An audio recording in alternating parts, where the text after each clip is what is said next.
من النوافل مثل ما اعطيت الانبیاء، میں نے اس امت کو ایسے نوافل دیے ہیں جیسے نوافل میں نے پہلے نبیوں کو دیے۔ وفرضت علیہم الفرائض التي اشترطت علی الانبیاء والرسل، اور اس امت کے اوپر میں نے ایسے فرائض ان پر فرض کیے ہیں، وہ ذمہ داریاں ان پر ڈالی ہیں کہ جو ذمہ داریاں اور فرائض میں نے پہلے نبیوں اور رسولوں پہ ڈالے تھے۔ جب وہ امت نبیوں جیسے نوافل ادا کرے گی اور نبیوں جیسے فرائض ادا کرے گی تو قیامت کے دن میرے پاس آئے گی تو ان کا نور نبیوں جیسا نور ہوگا، حتی یاتونی یوم القیامہ ونورہم مثل نور الانبیاء، یہاں تک کہ جب وہ امت میرے پاس قیامت کے دن آئے گی تو ان کا نور نبیوں جیسا نور ہوگا۔ حضرت عیسیٰ علیہ السلام کو اللہ تعالیٰ نے وحی کی اور فرمایا کہ عیسیٰ آپ کے بعد میں ایسی امت بھیج رہا ہوں کہ جب ان کو کوئی نعمت ملے گی اس نعمت پر وہ میری حمد کریں گے اور میرا شکر ادا کریں گے،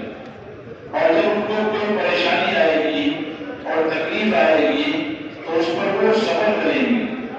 ولا علم ولا علم، ان کے پاس نہ علم ہوگا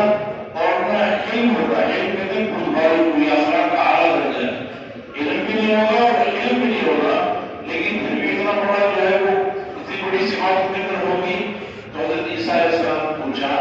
کہ اللہ یہ نعمت کے ملنے پر شکر کرنا اور تکلیف کے آنے پہ صبر کرنا یہ بغیر علم کے اور بغیر علم کے کیسے ہوگا؟ تو اللہ نے فرمایا اعطیہم من علمی و علمی، میں ان کو اپنے علم میں سے علم دوں گا اور اپنے علم میں سے علم دوں گا۔ بہت فضائل اس امت کے پچھلی کتابوں کے اندر بیان کیے گئے۔ موسیٰ علیہ السلام نے تورات میں دیکھا اس امت کے فضائل کو تو اللہ تعالیٰ سے درخواست کی کہ اللہ میں تورات میں ایک ایسی امت لے کر آؤں جو ساری امتوں میں بہتر ہے، اسے سارے انسانوں کی ہدایت کے لیے نکالا گیا ہے اور نیکیوں کو حکم کرے گی، برائیوں سے منع کرے گی، کہ اللہ یہ امت تو مجھے عطا فرما۔ اللہ تعالیٰ نے فرمایا کہ موسیٰ یہ امت تو ہم نے حضرت محمد صلی اللہ علیہ وسلم کے لیے بنائی ہے۔ پھر اس نے کہ اللہ میں تورات میں ایک ایسی امت دے رہا ہوں کہ جو سب سے پہلی کتاب پر ایمان لائے گی اور آخری کتاب پر بھی ایمان لائے گی، یہاں تک کہ قبائل کے سربراہوں کے ساتھ جہاد کرے گی، اور کانا دجال جو سنت کا بہت بڑا فتنہ ہے اس کو بھی یہ امت قتل کرے گی۔ اے اللہ یہ امت تو مجھے عطا فرما دے۔ اللہ تعالیٰ نے فرمایا کہ موسیٰ یہ امت تو ہم نے حضرت محمد صلی اللہ علیہ وسلم کے لیے بنائی ہے۔ اور اس کے اللہ میں تورات میں ایک ایسی امت دیکھ رہا ہوں کہ جو سب سے اخیر میں آئے گی لیکن سب سے پہلے جنت میں جائے گی۔ اے اللہ یہ امت تو مجھے عطا فرما دے۔ اللہ تعالیٰ نے فرمایا کہ یہ امت تو ہم نے حضرت محمد صلی اللہ علیہ وسلم کے لیے بنائی ہے۔ تو اس امت کی جو فضائل ہیں وہ سارے فضائل اس کام کی وجہ سے ہے جو کام اللہ نے اس امت کو عطا فرمایا، اور وہ ساری انسانیت کی ہدایت والا کام ساری امت کی زندگی میں دین آ جائے اور سارے انسان اللہ کی راضی کرنے والے بن جائیں، اس کے لیے سب کا خیر خواہ بن کے زندگی گزارنا۔ اس امت کو اللہ تعالیٰ نے سب کا خیر خواہ بنایا ہے۔ یہ ساری دنیا میں انسانیت کی خیر خواہی کے لیے بھیجے گی، اس کا کام ہی ہوگا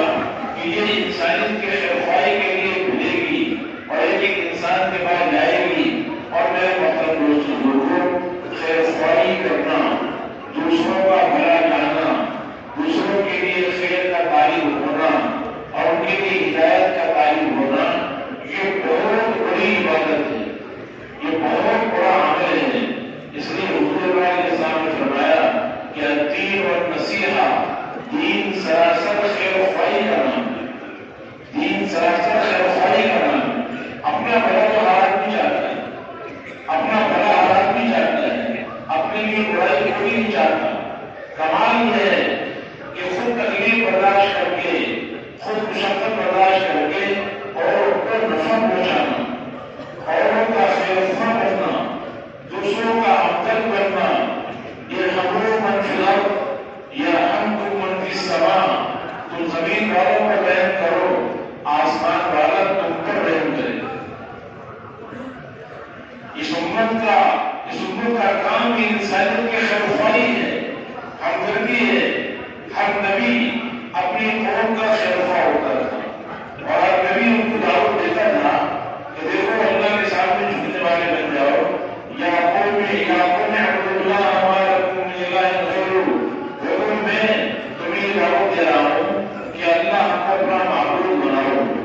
جو میں کہہ رہا ہوں یہ تمہارے فائدے کے لیے کہہ رہا ہوں، میں تمہارا خیرخواہ ہوں، انی لکم ناصح امین، میں تمہارا خیرخواہ ہوں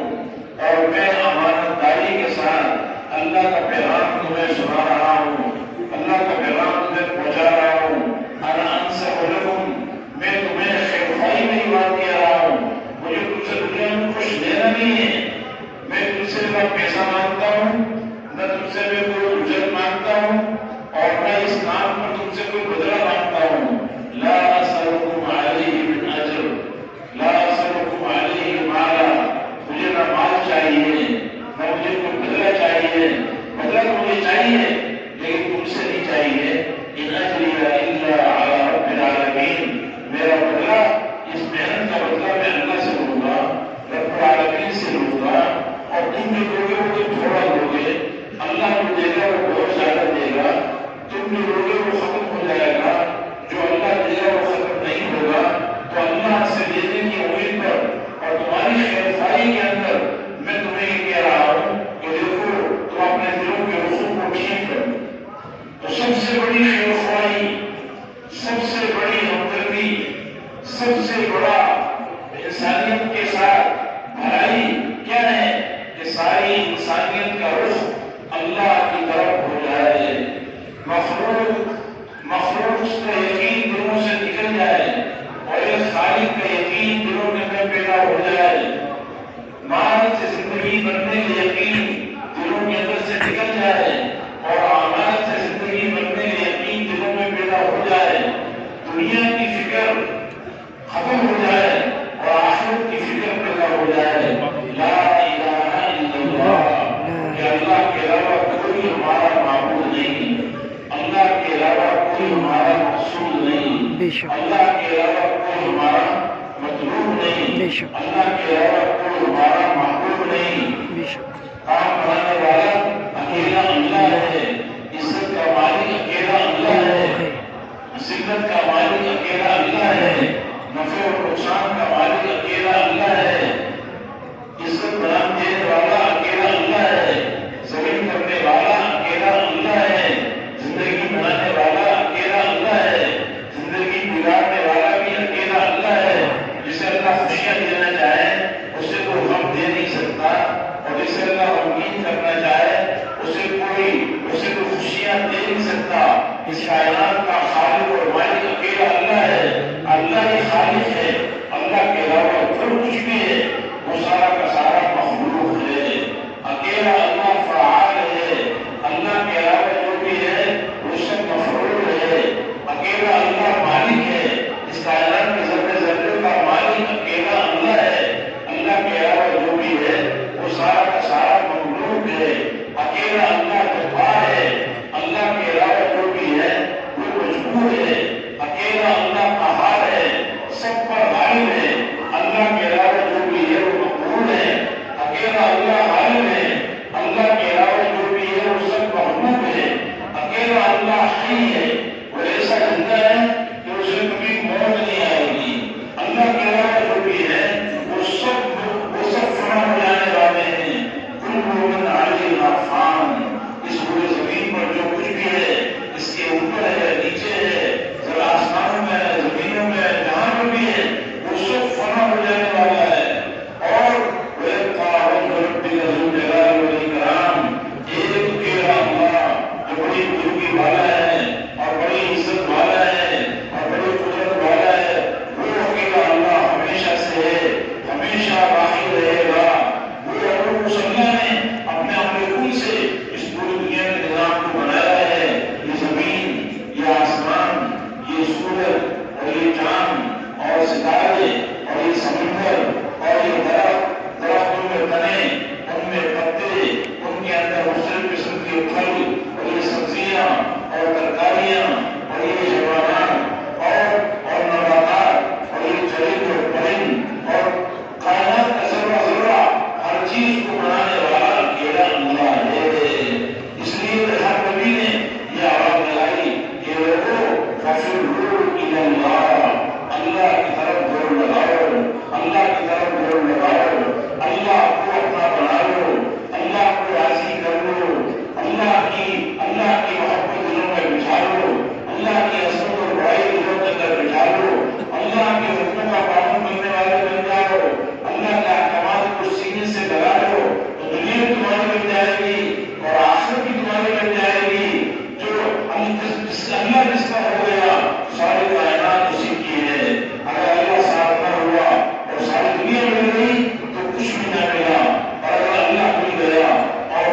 بنے گا تو یہ سب کچھ اللہ کا ہے، اور اللہ جب اللہ ہمارے ساتھ ہو گیا تو ہمارے سارے کام بن جائیں گے۔ اس لیے اس انسان کا سب سے پہلا سبق نبیوں کی سب سے پہلی دعوت اور نبیوں کا سب سے پہلا کام، اور یہ سبق انسانوں کو دینا کہ دیکھو ہمارا مقصود صرف اور صرف اللہ ہے، اللہ کا مل جانا، اللہ کو راضی کر لینا، اللہ کو اپنے ساتھ لے لینا، اللہ کے احکامات کا پابند بن جانا، یہ سب سے بڑا کام ہے، یہ سب سے بڑا کام ہے۔ جس نے اللہ کو حاصل کر لیا اس نے سب کچھ حاصل کر لیا۔ رسول اکرم صلی اللہ علیہ وسلم اپنی دعاؤں میں امت کو ایمان سکھا رہے ہیں، اللہ کی بڑائی ضرورت کر بٹھا رہے ہیں، مانگے دعائیں، لیکن دعاؤں میں آپ کی دعاؤں میں رہبری ہے، آپ کی دعاؤں کے اندر امت کو تعلیم ہے کہ دیکھو جب اللہ سے مانگنا ہو تو مانگنے کے لیے پہلے اللہ کی عظمت اور بڑائی کو بیان کرو۔ اللہ انت الاول فلیس قبلک شیء، اللہ تو اول ہے، تجھ سے پہلے کچھ نہیں تھا، وانت الاخر فلیس بعدک شیء، اللہ تو ہی آخر ہے، تیرے بعد کچھ نہیں ہوگا، وانت الظاہر فلیس فوقک شیء، اللہ تو ہی ظاہر ہے، تجھ سے زیادہ ظاہر کوئی نہیں، وانت الباطن فلیس دونک شیء، تو ہی باطن ہے، تجھ سے زیادہ کوئی چھپا ہوا نہیں۔ یہ دعائیں اللہ کے نبی امت کو سکھا رہے ہیں، دلوں میں اللہ کی بڑائی کو بٹھا رہے ہیں۔ اللہم انت احق من ذکر واحق من عبد، اے اللہ تو ہی عبادت کے لائق ہے، تو ہی اس قابل ہے کہ تجھے تیری عبادت کی جائے، تیرے سامنے جھکا جائے، تیرے سامنے عاجزی کی جائے، تیرے سامنے رکوع کیا جائے، سجدہ کیا جائے، تیرے سامنے اپنی پیشانی کو زمین پر رکھا جائے، تیرے سامنے تواضع اختیار کی جائے۔ اللہ تو اس قابل ہے کہ تیری عبادت کی جائے۔ انت احق من عبد واحق من ذکر، اللہ تو اس قابل ہے کہ تیرا ذکر کیے، تو سب سے زیادہ ذکر کے قابل ہے، تو اس قابل ہے کہ تیری بات بیان کی جائے، تیری عظمت کے گیت گائے جائیں، تیری تسبیح بیان کی جائے، اس زبان سے تیرا ذکر کیا جائے۔ یہ زبان کی نعمت کی قدردانی ہے، تیرے علاوہ غیر کا ذکر کرنا یہ زبان کی نعمت کی ناخولی ہے۔ وہاں سے انہوں نے تو لیا، اے اللہ تو سب سے زیادہ مدد کرنے والا ہے، جن جتوں سے مدد مانگی جائے سب سے زیادہ مدد کرنے والا تو ہے۔ وعلمت منصور، دنیا میں جس سے بھی سوال کیا جائے ان میں سب سے زیادہ سخاوت کرنے والا تو ہے، اللہ سے بڑا کوئی سائی نہیں۔ اے اللہ تو سب سے زیادہ محبت کرنے والا ہے۔ انت الملک لا شریک لک، اے اللہ تو ایسا بادشاہ ہے کہ تیرا کوئی شریک نہیں، والفرد لا ند لک، تو ایسا تنہا بادشاہ، اکیلا بادشاہ کہ کوئی تیرا مقابل نہیں ہے۔ تو کہا فتشکر، تیری اطاعت کی جاتی ہے تو تو بڑی قدردانی کرتا ہے، وتعصى فتغفر، تیری نافرمانی کی جاتی ہے اور توبہ کرنے پر تو اس کو معاف کر دیتا ہے۔ اقرب شدید، تمہارا حافظ سے زیادہ قریب ہے، ادنا حفیظ، ہر حفاظت کرنے والے سے زیادہ قریب ہے، زیادہ حفاظت کرنے والا ہے۔ تو انسانوں کے درمیان میں حائل ہو گیا اور تو نے سب کے آثار قدم لکھ دیے، سب کی موت کے اوقات تو نے متعین کر دیے، سب کے دل تیرے نظر میں ہیں اور تیرے نزدیک چھپی ہوئی بات بھی اعلانیہ کی طرح ہے۔ اللہ حلال ہوئے جسے تو حلال کر دے، حرام ہوئے جسے تو نے حرام کیا، دین ہوئے جس کو تو نے مشروع کیا، اور حکم تیرا ہی چلتا ہے۔ اور اللہ میں تو تیرا بندہ ہوں، میں تو تیرا بندہ ہوں، اور تو ہی ہمارا رب ہے۔ اللہ کے نبی یہ اللہ کی بڑائی بیان کر کر کے دلوں میں اللہ کی عظمت اور بڑائی اور محبت کو بشار، اس لیے کہ دل میں جب اللہ کی عظمت آئے گی، اللہ کی محبت آئے گی، اللہ کی قدرت و طاقت سے دل آباد ہوں گے، تو پھر یہ پورا کا پورا جسم اللہ کے حکم کا تابع بنے گا۔ جب تک دل اللہ کی محبت سے آباد نہیں ہوں گے اور دلوں میں اللہ کی ذات کا یقین کامل نہیں آئے گا، اس وقت تک اللہ کے غیر کا تعصب دلوں سے نہیں ملے گا۔ اس لیے دل کو اللہ کے غیر کے تعصب سے نکالنا، جہاں سے ہوتا ہوا نظر آ رہا ہے اس کی نفی کرنا، اور اللہ سے ہونے کو بار بار کہنا لا الہ الا الا اللہ، اس کو بار بار کہنا، دل کو نشانہ بنا کر، اپنے دل کو نشانہ بنا کر سارے اللہ کی غیرت کی نفی کرنا، سارے اللہ کی غیرت کی نفی کرنا، اور صرف اللہ سے ہونے کو بار بار کہنا، بار بار کہنا، اتنا سننا، اسی نگاہ سے ہر چیز کو دیکھنا، اسی کو بار بار سوچنا، تاکہ دل کی گہرائیوں کے اندر سے اللہ کے غیر کا یقین نکل جائے، اللہ کے غیر کا تعصب نکل جائے، اللہ کے غیر سے امیدیں کٹ جائیں، اللہ کے غیر کا خوف دل سے نکل جائے، صرف ایک اللہ سے ہونے کا یقین، اور اللہ کی ذات کا یقین، اور اللہ کی ذات کا تعصب، اور اللہ کی سے امیدیں، اور اللہ کا خوف دلوں کے اندر بیٹھ جائے۔ جب یہ دل ایمان سے منور ہو جائے گا، ایمان کی حقیقت دلوں میں اتر جائے گی، یقین کی حقیقت دلوں میں اتر جائے گی، یہ پورا کا پورا جسم اعمال صالحہ سے مسیر ہوگا، تو یہ آنکھیں وہاں دیکھیں گی جہاں دیکھنے کا اللہ نے حکم دیا ہے، جہاں دیکھنے سے منع کیا ہے یہ آنکھیں وہاں نہیں دیکھیں گی، پھر یہ زبان وہ بول بولے گی جو جن بولوں کے بولنے کا اللہ نے حکم دیا ہے، جن باتوں سے اللہ نے منع کیا ہے وہ باتیں یہ زبان نہیں بولے گی، پھر یہ کان ان آوازوں کو سنے گا جس کو سننے کا اللہ نے سننے کی اللہ نے اجازت دی ہے، جن چیزوں کو سننے سے اللہ نے منع کیا ہے یہ کان اس ان آوازوں کو سننے سے گونگے ہو جائیں گے، پھر یہ ہاتھ ان چیزوں کو پکڑیں گے جس کا پکڑنے کا اللہ نے حکم دیا ہے، جس کے پکڑنے سے اللہ نے منع کیا ہے ان چیزوں کو یہ ہاتھ نہیں پکڑیں گے، پھر یہ پاؤں ایسی جگہ چل کر جائیں گے جہاں جانے کا اللہ نے حکم دیا ہے، جہاں جانے سے روکا ہے وہاں یہ پاؤں نہیں اٹھیں گے، یہ پورا کا پورا جسم اللہ کے احکامات کا پابند بنے گا، اس لیے کہ اس کے دل میں یقین آ چکا ہے کہ کامیابی اور عزت اور کامیابی اور ناکامی، عزت اور ذلت یہ سب کچھ اللہ کے ہاتھ میں ہے، اور اللہ اسے کامیاب کرے گا،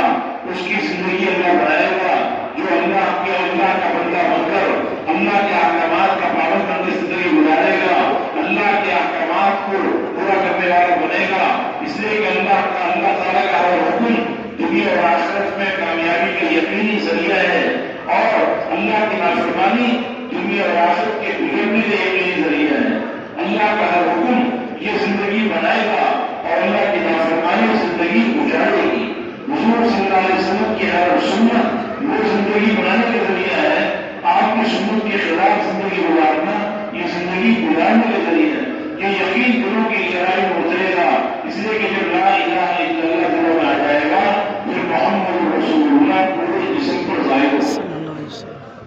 جیسے حضور اکرم صلی اللہ علیہ وسلم کی مبارک زندگی وہ محبوب ہو جائے گی، وہ زندگی محبوب ہو جائے گی، غیرت کی زندگی اس کے نزدیک مقبول ہو جائے گی اور مقبول ہو جائے گی، اس لیے کہ لا الہ الا اللہ کا کامل نمونہ حضرت محمد رسول اللہ صلی اللہ علیہ وسلم نے، آپ اللہ کے سب سے زیادہ لاڈلے بنتے ہیں، اللہ کے سب سے زیادہ پسندیدہ بنتے ہیں، اس کائنات کو آپ کے لیے اللہ نے بنایا ہے اور آپ کچھ کائنات ہے، اگر آپ کو پیدا کرنا نہ ہوتا تو اس کائنات کو اللہ تعالیٰ نہ بناتے، اور آپ نے وہ زندگی گزاری ہے جو زندگی اللہ کو پسند ہے، آپ کا عمل اللہ کو پسند ہے، آپ کا بولنا، آپ کا سننا، آپ کے کھانے کا طریقہ، آپ کے سونے کا طریقہ، آپ کی تجارت کرنے کا طریقہ، آپ کے گھر والوں کے ساتھ ملنا جلنے کا طریقہ، آپ کا باہر والی زندگی میں لوگوں کے ساتھ میل جول، پوری زندگی صبح سے لے کے شام تک آپ وہ زندگی گزارتے تھے جو زندگی اللہ کو محبوب ہے، اللہ کے یہاں پسندیدہ ہے، تو جو آج کامیابی چاہتا ہے، عزت چاہتا ہے، سکون چاہتا ہے، اطمینان چاہتا